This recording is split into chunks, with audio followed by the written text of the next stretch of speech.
Okay, so when you think about support for a kid, what's the first image that pops into your head?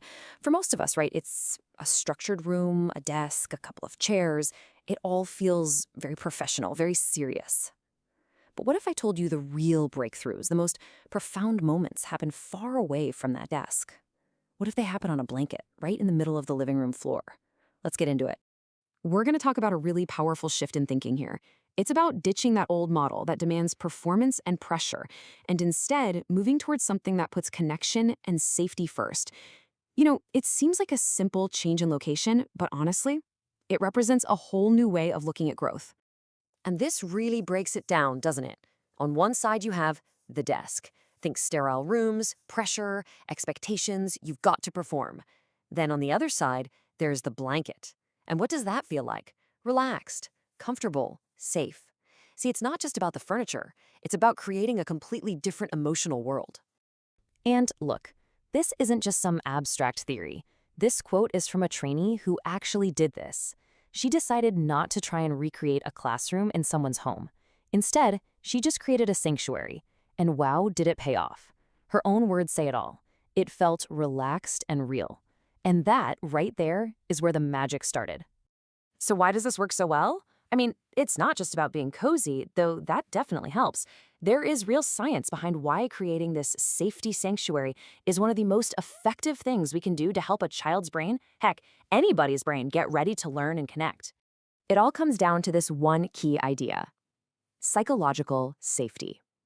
Now, that might sound like a fancy term, but it's actually super simple. It's just that feeling that you're safe to be yourself. You can try something, you can make a mistake, and you know deep down you're not going to be judged for it. It's huge.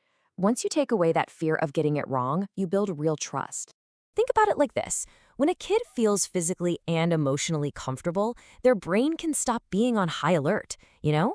It's not wasting all its energy managing stress and anxiety. We call that reducing cognitive load.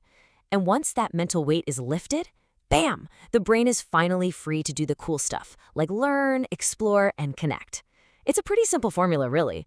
Comfort lowers the load, and a lower load makes room for learning. Okay, so let's get to the good stuff, the proof. What actually happened on that blanket?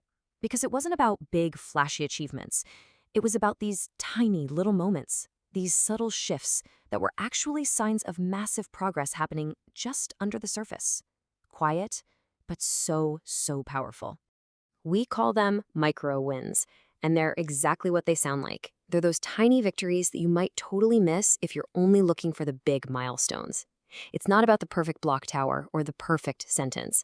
It's about the small, quiet wins, the deep breath, the patient wait that show you real progress is happening. Here's a perfect real-world example. In the early sessions, for one child, losing a turn in a game meant an immediate meltdown, distress, frustration. But look at the after column. In the safe space of that living room floor, the same situation happened, but the response was completely different. A pause, a deep breath, calm self-regulation, all on her own. I mean, that is a massive leap forward. And then she said this: "Okay, next turn is mine." That's not just a sentence. That's a clinical breakthrough. That is a moment of true self-mastery where she regulated that big feeling all by herself. And apparently, the smile that came after that, it was just pure pride. It lit up the whole room. And here's another micro win. Another child in the group has ADHD and often struggled to stay focused. But during a simple hands-on cup sorting game, she was completely engaged. The activity didn't magically erase her ADHD, of course not, but it created the perfect match for her learning style. So why did this game work so well? Well, it acted as a sensory hook.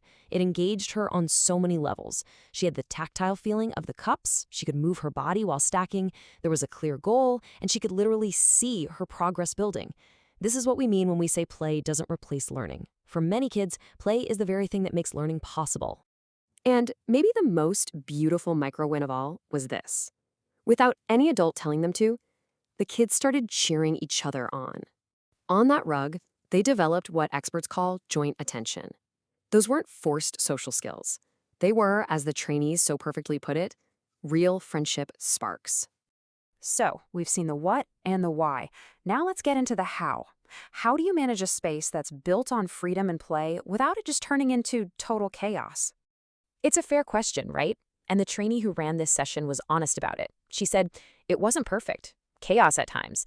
But you see, effective facilitation isn't about eliminating chaos. It's about knowing chaos is part of the process and then gently providing a structure to come back to. And here's how she did it, with 3 incredibly smart strategies.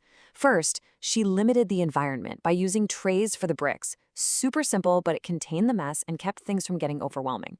Second, she validated sensory breaks. If a kid needed to lean back or hug a cushion, that was totally fine.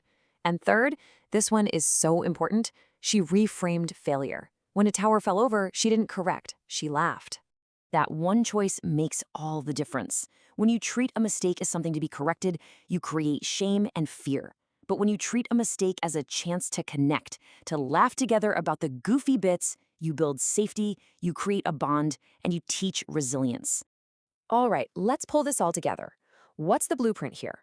What are the core lessons we can take from this living room revolution and use in our own lives, whether we're a parent, a teacher, a manager, or just a friend? Here it is. Number 1, prioritize safety above everything else. Remember, comfort is what frees up the brain. So start on the floor. Number 2, get good at spotting the micro wins, because progress isn't always loud. And number 3, shift your role from director to facilitator. Step back and let them lead. And that leaves us with this final thought, because this idea is so much bigger than just a therapy session. Think about your own life, your work, your relationships. What rigid, performance-based desk is holding you or someone else back? And what would happen if you had the courage to just replace it with a blanket? The answer might just surprise you.